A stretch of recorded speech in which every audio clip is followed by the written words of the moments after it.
My mother betrayed me with my best friend of 15 years, but when my fiancée conspired behind my back to force me to forgive her, I canceled the wedding and left them both devastated. I'm 29 years old. I work in project management for a tech company, and honestly, I need to tell this story because what happened basically made me question if I can trust anyone ever again. The thing is, I thought I'd gotten past the worst of it. You know, that the hardest part was already over, but turns out life had other plans for me. I guess I should start from the beginning, when everything was normal, or what I thought was normal. I grew up in a pretty standard house, nothing fancy, but we didn't lack anything either. My dad, David, was like 51 when all this exploded. He was one of those quiet, dependable men, the type of person who comes home every day at the same time and never gives you reasons to doubt him. He worked at an accounting firm, had been there for years. My mom, Rebecca, was 46. She was the complete opposite of my dad. Outgoing, she loved organizing dinners, being around people. She was the life of any family gathering. I always thought they complemented each other. Well, like yin and yang, you know what I mean? He was the anchor, and she was the energy.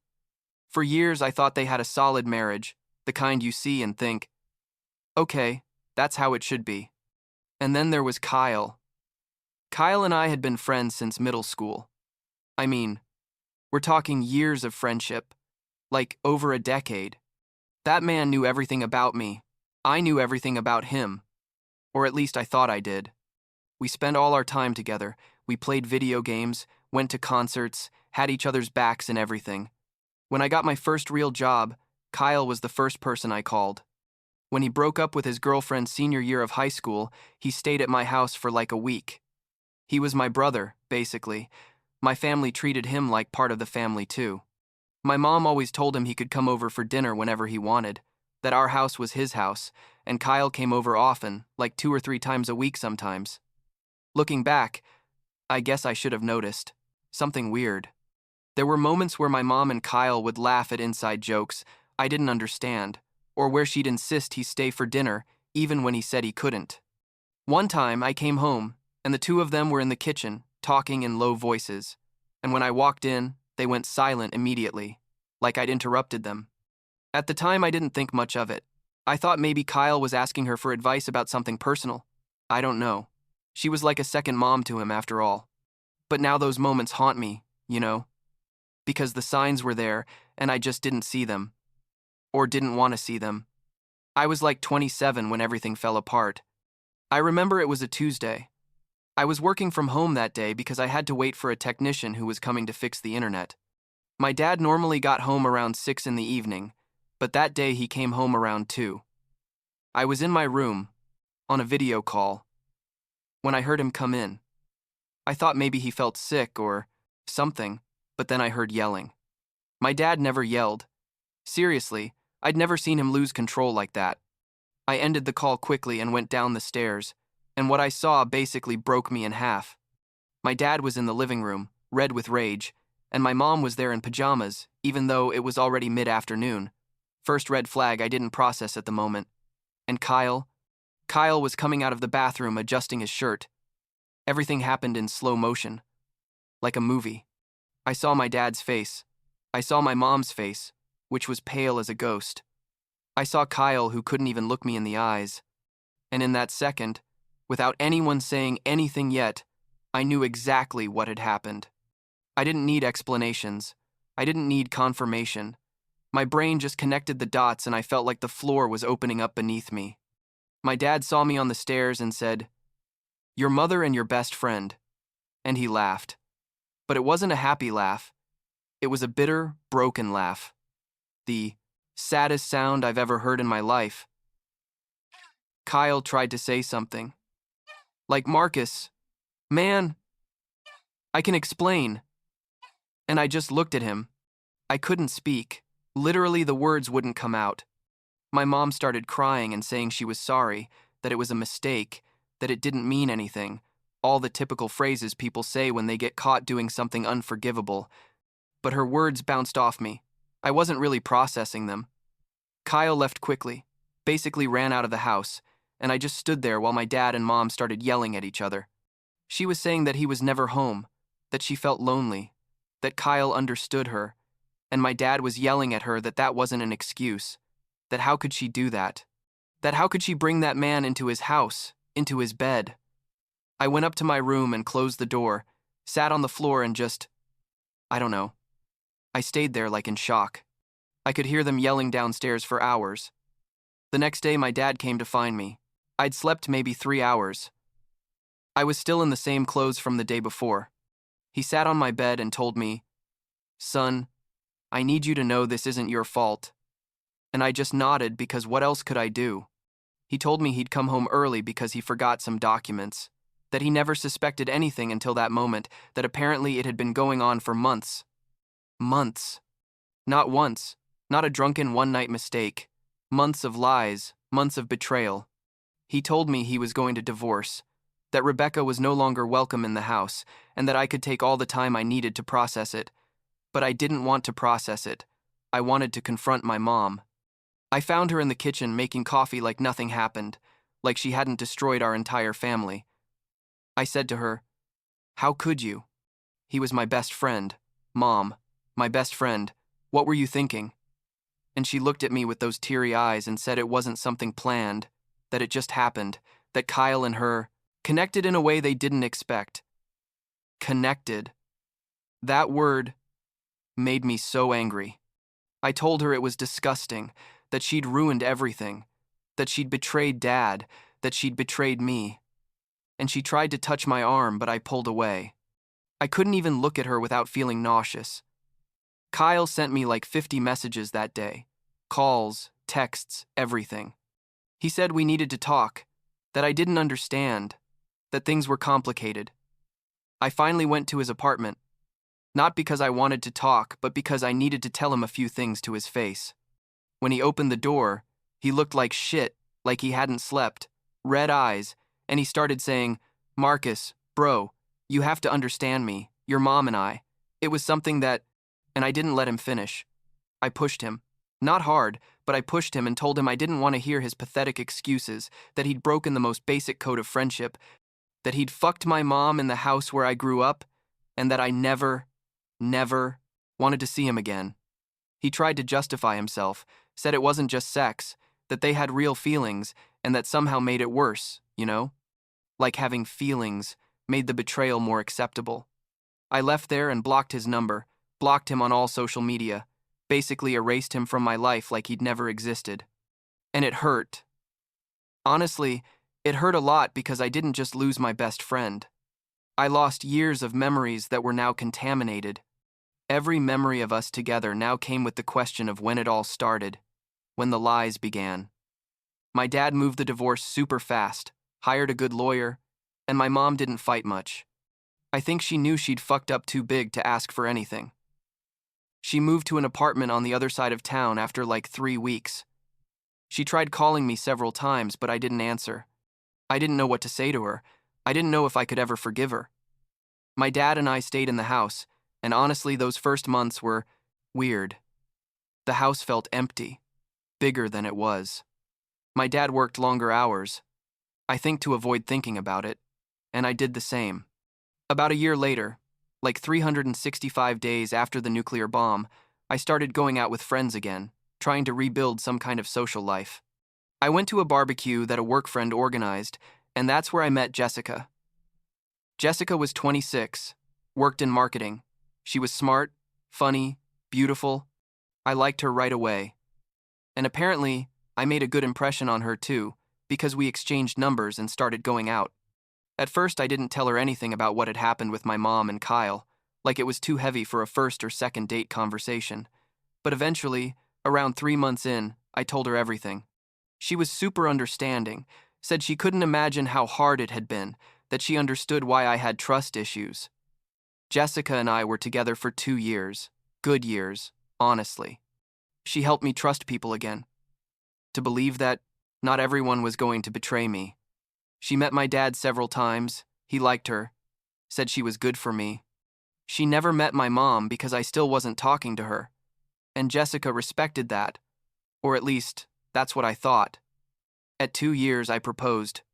I did it on a beach during a weekend. We went away together. Nothing super elaborate, but it was nice, meaningful. She cried and said yes, and I thought, okay, finally, things are getting better. Finally, I can build something stable. But then, about 6 months into the engagement, I found out through a mutual acquaintance that Kyle had been arrested. Robbery. Apparently, he'd broken into a house and taken like $10,000 in electronics and jewelry. He ended up in jail awaiting trial. I'm not gonna lie, I felt a kind of dark satisfaction when I found out. Not that I wanted things to go badly for him, but like, karma, you know? The universe collecting what he owed. I mentioned it to Jessica in passing.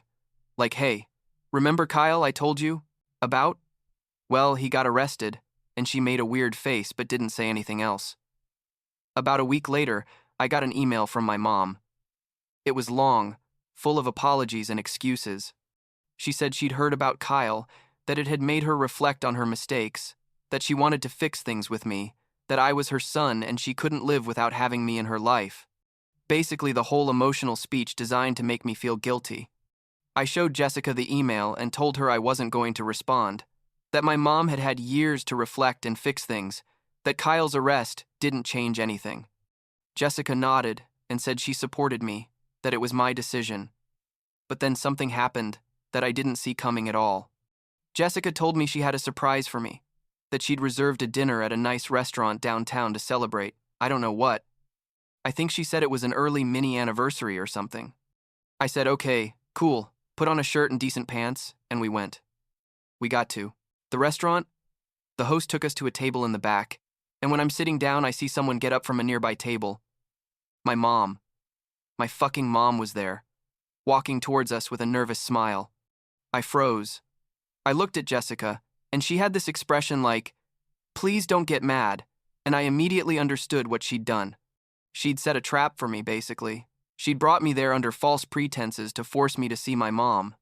My mom got to the table and said, Marcus, son, please, just listen to me, and I stood up from the chair so fast I almost knocked it over. I said to Jessica, seriously? You seriously just did this? She tried to grab my hand, but I pulled away and walked out of the restaurant. I left them there, both of them. Didn't even look back. I drove home boiling with rage. I couldn't believe Jessica had done that she'd completely ignored my boundaries, that she thought she knew better than me what I needed. She got home about half an hour later, came into the apartment we'd been living together for about a year already, and started saying she did it because she loved me, because she didn't want me to live with that resentment my whole life, that my mom deserved a second chance, that everyone makes mistakes. And that's where I exploded. I told her it wasn't her place to decide if my mom deserved a second chance, that I'd explicitly told her 1,000 times I didn't want contact with my mom, that I'd established a super clear boundary, and she'd crossed it without thinking twice. I told her that just like Kyle and my mom, she'd betrayed my trust, that she'd gone behind my back, that she'd probably been talking to my mom for who knows how long to organize this. Jessica started crying and saying it wasn't the same thing, that she only wanted to help, but I wasn't listening anymore. I'd heard enough justifications for a lifetime. I told her I couldn't marry her. Just like that, direct. I told her that if I couldn't trust her to respect something as fundamental as my boundaries with my family, then I couldn't trust her, period. And that without trust, there was no possible marriage. She got hysterical, like crying hard, saying I was overreacting, that I couldn't call everything off because of this. But I'd already made the decision. I'd learned the lesson with my mom and Kyle. I wasn't going to ignore another giant red flag. The next morning, when we were calmer, we talked again. I told her I needed her to move out, that she could take a couple weeks to find a place, but that we couldn't continue together. And she tried again to convince me to give myself time to think about it, but I'd already thought about it all night. There was no going back. I gave her back the ring. Well, technically it was hers now, but she didn't want it. And we started the process of untangling our lives. It was weird, like we'd spent 2 years together. We had mutual friends, routines, and suddenly all of that was over. Jessica moved out after about 3 weeks. Some mutual friends asked me what had happened, and I just said it didn't work out, that it was a mutual decision. I didn't go into details because I didn't want to dramatize the situation more. Some of those friends probably thought I was the asshole. And maybe they were right in a way. I don't know. But I didn't really care what they thought either. Now, like a year after all that, I'm living alone again. I moved to a smaller apartment, close to work. I see my dad regularly. We go out to eat together like once a week. Sometimes we watch sports together. He never remarried. I don't think he wants to. He says he's fine alone, that he has his work friends, his hobbies. I'm okay too, I guess. I haven't tried dating anyone else. I don't feel ready yet. I have like this mental barrier where I question everything people say and do. I look for signs of betrayal or lies in places where they probably don't exist. And I know it's not healthy, but I also don't know how to turn it off. My mom tried contacting me a couple more times after the restaurant thing, emails mainly, but I never responded. Not because I necessarily hate her, but because honestly I don't know what she could say to me that could change anything. What she did can't be undone. She broke something in me that I don't think can be fixed. And with Jessica, sometimes I think if I reacted too strongly, if I should have given her another chance. But then I remember how I felt in that restaurant. That feeling of betrayal again. And I know I made the right decision. I can't build a life with someone who doesn't respect my fundamental boundaries, no matter how much they say they love me or that they only wanted to help. The other day my dad asked me if I'd ever forgive Rebecca. He used her name. Didn't say, "Your mom." He said Rebecca. I told him I didn't know. That maybe someday, but that day wasn't today and wouldn't be soon. He asked me if I was happy, and I told him the truth. That I wasn't exactly happy, but that I was okay. That I was working on myself, trying not to let all this make me permanently bitter. He nodded and said that was all he could ask, that I should take my time, that there was no rush. So here I am, 29 years old, single, with a fractured family and a bunch of trust issues that I should probably work out in therapy, but I still haven't gone because I keep thinking I can handle it on my own. I work, go to the gym, watch series, go out with friends from time to time. It's a quiet life, a bit lonely sometimes, but it's mine, and at least there's no one betraying me or lying or crossing boundaries they shouldn't cross. And that, for now, is enough.